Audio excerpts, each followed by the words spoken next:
Asal sungguh mau engkau dapat menepati hukum, dan berlaku setia pun dapat kau pilih. Saudara-saudari, kita ini hidupnya bebas. Mau berbuat jahat, konsekuensinya ada. Mau pilih yang baik, semuanya ada. Maka Tuhan mengatakan, asal sungguh mau, engkau dapat menepati hukum. Asal tidak sungguh mau, ya engkau usah menepati hukum. Logikanya begitu kan. Jadi sebenarnya kita ini asal sungguh mau, bisa. Kalau nggak sungguh mau, nggak jadi. Ada kebebasan yang luar biasa di tangan kita diberikan oleh Tuhan. Jadi kalau ada masalah di dalam hidup kita, jangan buru-buru tuduh Yesus Kristus. Tanggung jawab lo ya enaknya. Yang buat pekerjaan kita yang disuruh tanggung jawab Yesus. Tapi begitu keluar di dalam doa-doa kita aja kan, seringkali itu muncul di dalam doa-doa kita itu.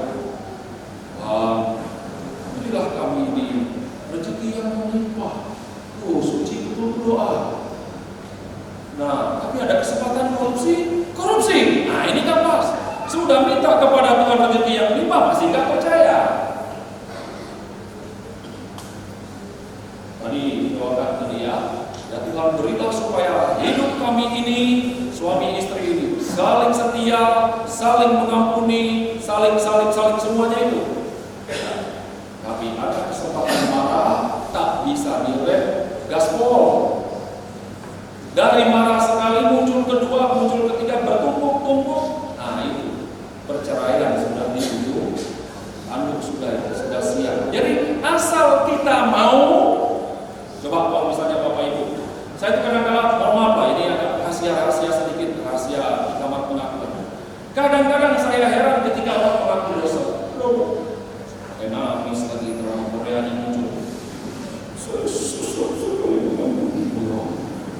Saya tidak mau mulai susah. Siapa yang mau susah? Siapa itu? Suami saya atau istri saya? Apa sih masalah? Dia salah cerita. Bisa bilang Tuhan Yesus bilang apa? Ampunilah dan berdoalah bagi saudaramu yang seperti itu. Sudah dibuat. Padahal tinggal bilang yang sudahlah, game over. Tahun baru yang sudahlah. Make a wish. Waktu kita waktu kita ulang tahun kan. Jadi kalau waktu ulang tahun, kuenya sudah siap, happy birthday-nya sudah dinyanyikan, make a wish. Mungkin yang diingat bukan yang itu. Ketika kita nanti puasa, cobalah betul-betul puasa untuk hal kayak begitu. Nggak usah yang banyak-banyak, satu aja puasa. Tuhan, puasa tahun ini saya ingin tidak marah lagi. Udah. Begitu marah, ngumpet. Jangan nanti setelah puasa bebas nih. Enggak, itu 40 hari itu latihan supaya nanti setelah masa puasa terlatihlah kita untuk mengendalikan emosi kita. Jangan mentang-mentang setelah masa puasa, bubar di masa puasa, latihan waktu marah selesai sudah. Enaknya. Saudara-saudara kita ini kadang-kadang susah.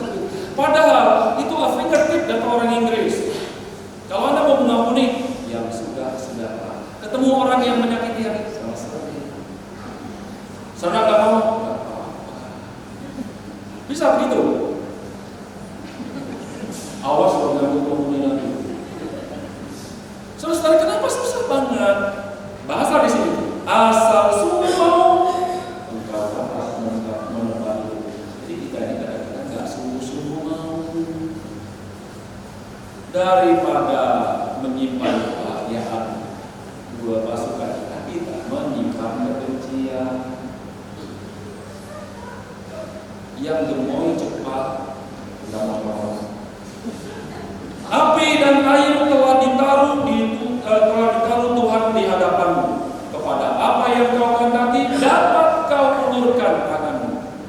Apa maksudnya api dan air? Kita ingat lambang api adalah lambang tiang api yang memimpin umat Israel kepada gurun. Sedangkan lambang air adalah lambang pemusnahan.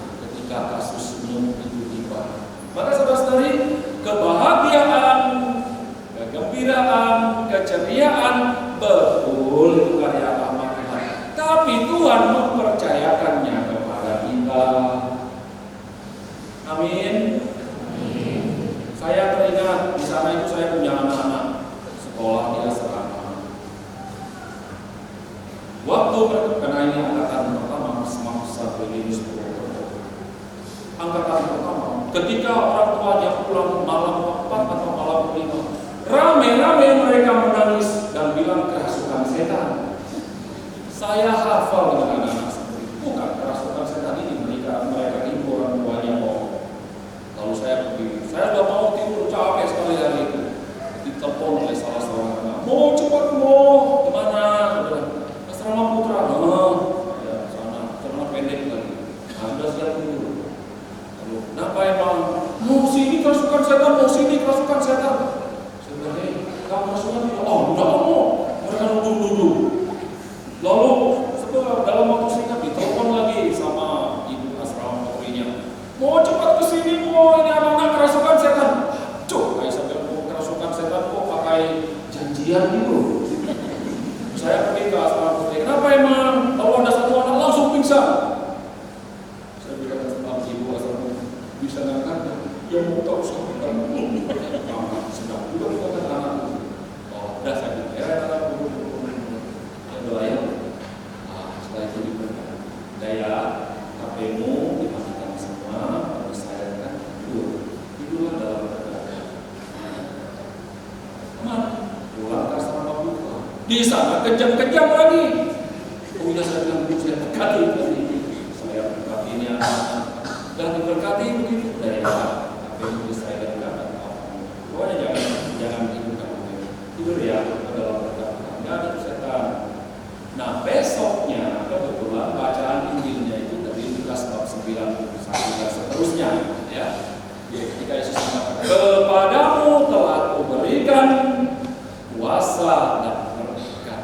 Karena kuasa dan berkat itu kau bisa mengusir setan. Saya bilang anak-anak, kalau masih ada yang takut dengan setan mulai malam ini, kamulah setannya. Sejak hari itu sampai hari ini tak ada tuh anak yang takut dengan setan. Setan yang takut dengan mereka. Ya, biasanya di tempat kami itu kan ada apa namanya itu, karena dulu sekolah yang lama lalu lama tidak dirawat dengan baik, banyak burung di situ. Dan malam-malam udah kek sana anak-anak alkohol berangkat semua. Sekarang burung hantu yang mereka kejar. Saya berapa kali melarang tak boleh burung hantu. Ceker kami mau di situ kayak itu semua. Kan apa namanya ekosistem kalau burung hantu itu nanti burung hantu Sumatera tikus itu membantu alat. Saudara-saudari, pilihan ada di depan Anda. You mau pilih yang jahat silakan. Sister Christine masih bisa loh kalau mau menikah. Pilih boleh. Saudara-saudari yang mau cerai hari ini laksanakan. Habis ini mau selingkuh, silakan. Menghadapi ini silakan. Pilihannya di depan Anda. Jangan salahkan Tuhan. Oh, Tuhan saya sudah berdoa tapi tak mampu ini benar. Memang kau memang jagonya begitu. Saya kira cukup hidup bapak saya itu. Saudara-saudari, satu lagi contoh terakhir. Kita loncat ke bacaan Injil aja, nggak usah nunggu bacaan Injil. Saya teringat waktu saya di seminari. Saya suka belajar bahasa. Saya tuh kalau ada ketemu atau ditugaskan di tempat yang baru, saya pasti belajar bahasa di situ habis-habisan. Kenapa? Daripada dibohongin orang di situ. Kadang-kadang kita ini. Jadi saya dulu ada orang Jawa di sini. Waktu saya di Malang itu, saya bilang, kalau aku nanti tampil di depan umat mau memperkenalkan diri, di mana? Dan nanti saya mau terus berjumpa. Nah, yang Jawa-Jawa terus berjumpa. Aku mulai curiga lihat gaya dia menjelaskan. Oh itu, tapi kamu mundur ya, terus berjumpa. Oh, maksudnya ternyata saya lah anjing kita. Kurang ada ya. Dan itu membuat saya belajar bahasa. Nah, ketika saya di seminari lalu belajar bahasa Jawa di Jogja yang halus dan sebagainya, kita harus berkampungan tunggu di. Saya harus belajar betul cengkokannya itu, bukan kata bahasanya. Nah, ketika saya mau menjelang top, lalu rektor saya panggil, "Brother, saya senang brother pintar sekali berbahasa. Tapi yang dilihat itu amat."